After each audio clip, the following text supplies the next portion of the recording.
राष्ट्रगाथा channel पर आने वाले सभी श्रोताओं को, दर्शकों को मेरा सादर सप्रेम नमस्कार।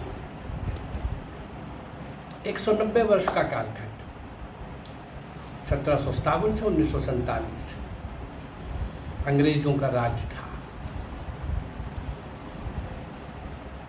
गुलामी की बेड़ियों को काटने के लिए तत्पर, भारत माँ की स्वतंत्रता के लिए सर्वस्व निछावर करने वालों की एक लंबी पंक्ति, बहुत बड़ी श्रृंखला देश विदेश में भारत माँ की गोद में जन्म ले रही थी, संकल्प के साथ आगे बढ़ रही थी। अंग्रेजों भारत छोड़ो और सशस्त्र चुनौती दे रही थी। और सशस्त्र चुनौती भी किसको? उस ब्रिटिश क्रूअल साम्राज्यवादी सरकार को, जहाँ कोई नो अपील, नो वकील, नो दलील। भारत माता की जय बोलोगे तो जुबान काट दी जाएगी, हिलोगे तो सिस्टम में बंद कर दिया जाएगा, उठाओगे सर तो कलम कर दिया जाएगा। ये सब चल रहा था। और इस 190 वर्ष में जिन भी क्रांतिवीर वीरांगनाओं ने, नायक नायिकाओं ने अपना सर्वस्व निछावर किया, उनका नाम इतिहास में कहीं नहीं।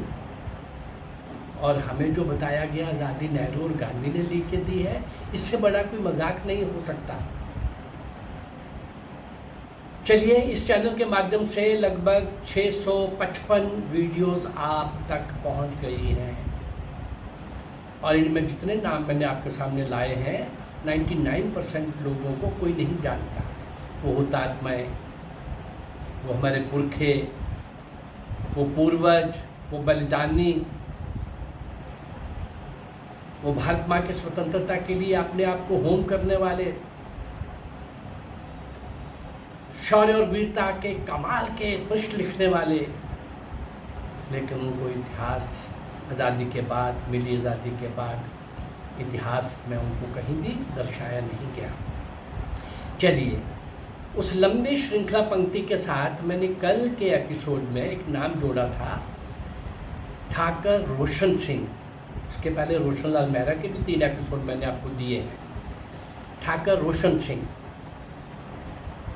ठाकर रोशन सिंह की यात्रा कल कहाँ तक पहुँची थी कि वो कैसे ककोरी, डकैती कांड वाले, षड्यंत्र कांड वाले, ककोरी वाले सारे गिरफ्तार किए हुए कैदियों को वो लखनऊ जेल में ले आते हैं, उन पर मुकदमा चलता है।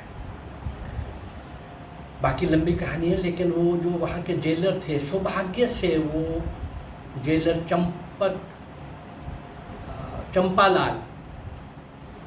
चंपालाल जो जेलर थे, वो क्रांतिकारियों के प्रति उनके मन में बड़ा अनुराग था, प्यार था, स्नेह था। मन ही मन बड़े खुश होते थे। खुद जॉब कर रहे थे, वो शायद बहुत कुछ करने की स्थिति में नहीं थे, लेकिन वो क्रांतिकारियों को किस तरह से किसी प्रकार की भी कोई सहायता, उनकी तरफ से कोई राहत मिल सकती हो तो वो करें। तो ठाकर रोशन सिंह ने उनके सामने रख दी अपनी डिमांड कि मुझे अखाड़ा चाहिए। ये पहलवान तो थे ही, अखाड़े का बनना, इनका 5-5, 6-6 पहलवानों के साथ एक साथ कुश्ती करना और नहीं थकना, ये पहलवान कितने और नए बना दिए।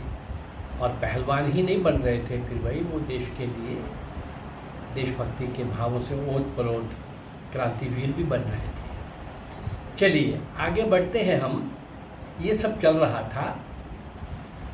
ठाकर रोशन सिंह यद्यपि बहुत पढ़े लिखे व्यक्ति नहीं थे,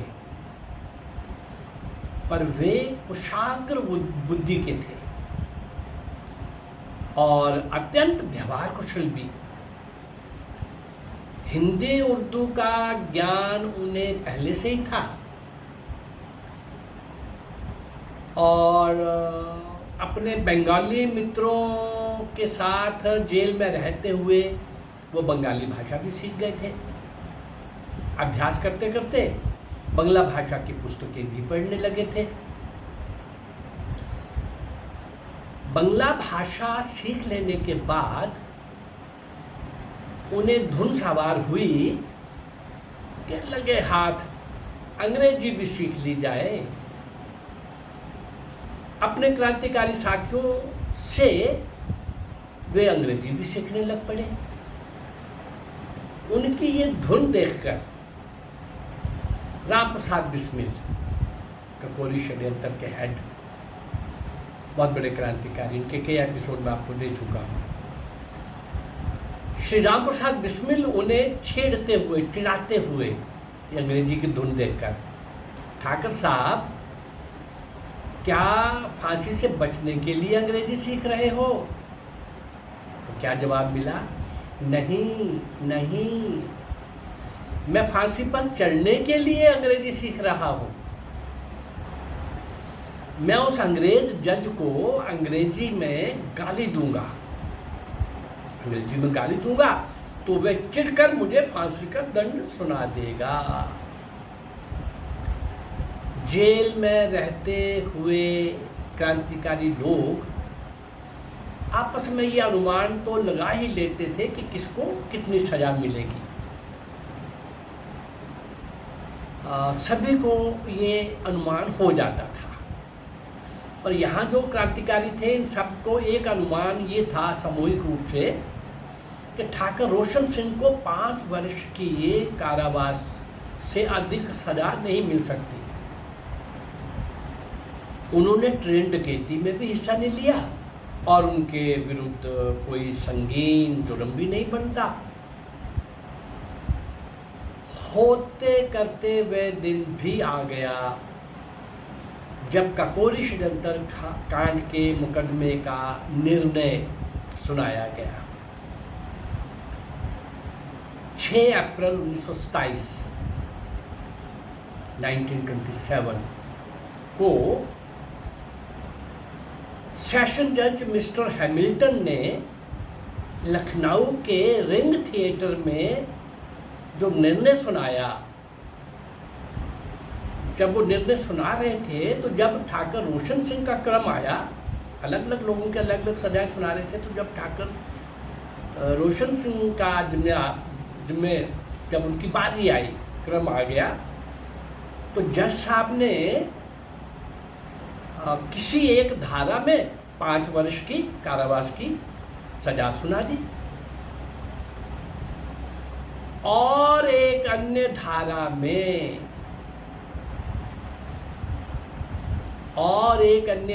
में क्या बोले जज, to be hanged till death, to be hanged till death, ये कहा जज ने। ठाकर रोशन सिंह ने अपने पास खड़े हुए क्रांतिकारी मित्र रामकृष्ण खत्री, इनके भी मैंने आपको एपिसोड दिए हैं, बहुत बड़े क्रांतिकारी, उनके कान में कहा ठाकर रोशन ने, यार खत्री, 5 years 5 वर्ष वाली बात तो मेरी समझ में आ गई, पर बाद में ये साला जज हैंग कह गया, ये बात समझ में नहीं आई। रामकृष्ण खत्री ने अपना दिल बहुत कठोर करके उनके कान में कहा, ठाकर साहब, जज ने आपको फांसी की सजा सुनाई है। अपने लिए फांसी की सजा सुनकर ठाकर रोशन सिंह खुशी के मारे अदालत में उछल पड़े और अपने अंग्रेजी के अल्प ज्ञान के आधार पर उन्होंने जज की तरफ देखकर थैंक यू जज साहब, थैंक यू जज साहब कहा। फिर 2 बार उन्होंने ओम का जोरदार उच्चारण किया, ओम, 2 बार, और दूसरे लोगों की सजा सुनने लगे। अपना तो हो गया उनका। फांसी की सजा सुनने के बाद जब ठाकर रोशन सिंह अदालत से बाहर निकले तो उनका सीना फूला हुआ था। और आंखों में चमक थी। हाँ, वे राम प्रसाद बिस्मिल से सब निकल रहे थे तो कहते जा रहे थे उनको, राम प्रसाद बिस्मिल को, यार पंडित जी, मुझे छोड़कर अकेले ही फांसी चढ़ने की योजना बना रहे थे, पर भगवान ने मेरी सुन ही ली। अब ब्राह्मण ठाकुर की जोड़ी एक साथ फांसी के तख्ते पर चढ़ेगी। वैसे तो फांसी की सजा पाए हुए कैदियों को अन्य कैदियों से तुरंत अलग कर दिया जाता था, पर इन लोगों को जेल में एक दिन और साथ रहने का अवसर मिल गया।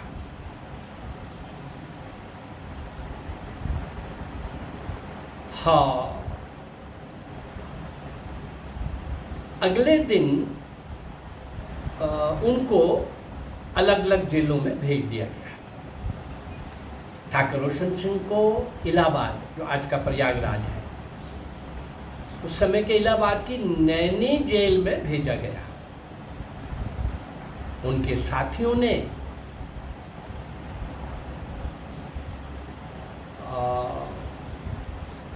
मत्स्य अपील के लिए कहा, कारण कि भाई तुम्हारे पास कोई अपराध तो था ही कोई नहीं, तुम ककोरी षड्यंत्र केस में तुम्हें दंड सुनाया गया, तुम उसमें थे ही नहीं, तो हमें लिखना चाहिए, ये साथियों ने कहा। पर क्या उत्तर था? बड़ी मुश्किल से तो मनचाही सजा मिली है। ठाकुर होकर गिड़गिड़ाएंगे? नहीं, ये हमसे नहीं होने का। ठाकुर साहब परिवार वाले थे, बच्चों वाले थे। अगले दिन उनका बड़ा बेटा उनसे मिलने आया। अगले दिन बड़ा बेटा जब मिलने आया तो रास्ते में किसी ने उनको बता दिया, यार तुम्हारे बाप ने तो माफ़ीनामा, मर्सी अपील कर दी है, माफ़ी मांग ली है। और वो बहुत दुखी हुआ। मुलाकात करते समय मिलते ही पहला प्रश्न, आपने माफ़ी मांग ली, आपने माफ़ी मांगकर कुल की कीर्ति पर दबा लगा दिया। ये बेटा बोल रहा है ठाकुर रोशन सिंह को। सुनकर ठाकुर रोशन सिंह चीख पड़े, तुम्हारा बाप दोगला नहीं है, उनके शरीर में असली खून है, उसने सरकार के सामने अपने हाथ नहीं पसारे। 19 दिसंबर 1927 को 1927 को ठाकुर रोशन सिंह को फांसी पर चढ़ना था। जल्दी उठकर उन्होंने सभी काम सुबह के पूरे किए, स्नान करके ईश वंदना भी की। जेलर के आने पर वे गीता हाथ में लिए प्रसन्नतापूर्वक उनके साथ साथ चल दिए। फांसी के तख्ते पर खड़े होकर उन्होंने अपनी पूरी शक्ति के साथ वंदे मातरम का घोष किया। फिर उतनी ही शक्ति से उन्होंने ओम का उच्चारण किया। उनका मुख टोप से ढक दिया गया और उनके गले में फांसी का फंदा डाल दिया गया। अगले ही क्षण उनका शरीर फांसी के रस्से पर झूलने लगा। ठाकुर रोशन सिंह का शव प्राप्त करने के लिए जेल के बाहर अपार भीड़ पहुंची हुई थी। वे लोग जुलूस के रूप में उनका शव अपने साथ ले जाना चाहते थे, परंतु शासन ने अनुमति नहीं दी ऐसा करने की। लोगों ने शांतिपूर्वक गंगा किनारे उनका अंतिम संस्कार संपन्न किया। एक चटकदार फूल खुशबूदार फूल, सुगंधित फूल। शुरू के परिचय में मैंने कहा था कि उनकी मांसपेशियाँ, उनका शरीर, उनका खान पान, उनकी पहलवानी, उनका संकल्प, उनकी शक्ति, वो डाके डालने देश के लिए, शस्त्रों के लिए से लेकर के और भी राम प्रसाद बिस्मिल के सभी अभियानों में एक साथ रहने वाले, सब तरह के काम, अग्रसर होके काम करने वाले, अग्रिम पंक्ति में रह के काम करने वाले। ये सुगंधित फूल भारत माता के चरणों में अर्पित हो गया। ये थे ठाकुर रोशन जी। ऐसे कितने अनगिनत फूल मैं आप लोगों के सामने ला चुका हूँ। इन्हीं को श्रद्धा सुमन भेंट करने के लिए, श्रद्धांजलि देने के लिए, स्मरण करने के लिए 3 साल से ऊपर हो गया शायद, और 655 वीडियोज़ में आप तक पहुँचा चुका हूँ। और जो नाम आपके सामने जो ला रहा हूँ, 99% इनको कोई नहीं जानता। भारत माँ के असली दीवाने, परवाने, मस्ताने, सन की जनूनी, देश के लिए समर्पित, अर्पित।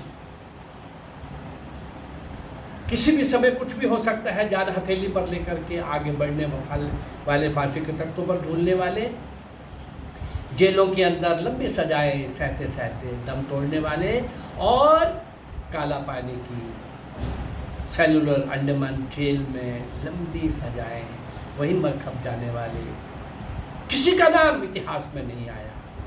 और जो 2 नाम बताए गए, उनकी जेलें सुविधा वाली थी, हर प्रकार की सुविधा से परिपूर्ण, और जो देश के लिए अपना तिल तिल दे रहे थे। जीवन का एक एक क्षण और एक एक पल और एक एक अपने शरीर का एक एक हिस्सा, कोना, एक एक भाग तिल तिल करके उसके लिए समर्पित कर रहे थे। उनका नाम कहीं नहीं। उन्हीं का नाम मैंने आप तक पहुंचाने के लिए ये क्रम शुरू किया है। अभी और कम से कम 200, 250, 300 क्रांतिवीर वीरांगनाएं मैं आपके सामने लाने जा रहा हूँ। मेरा ये प्रयास अगर आपको अच्छा लग रहा है तो इस चैनल को लाइक करिए, सब्सक्राइब करिए और शेयर करिए। नमस्कार, जय भारत, धन्यवाद।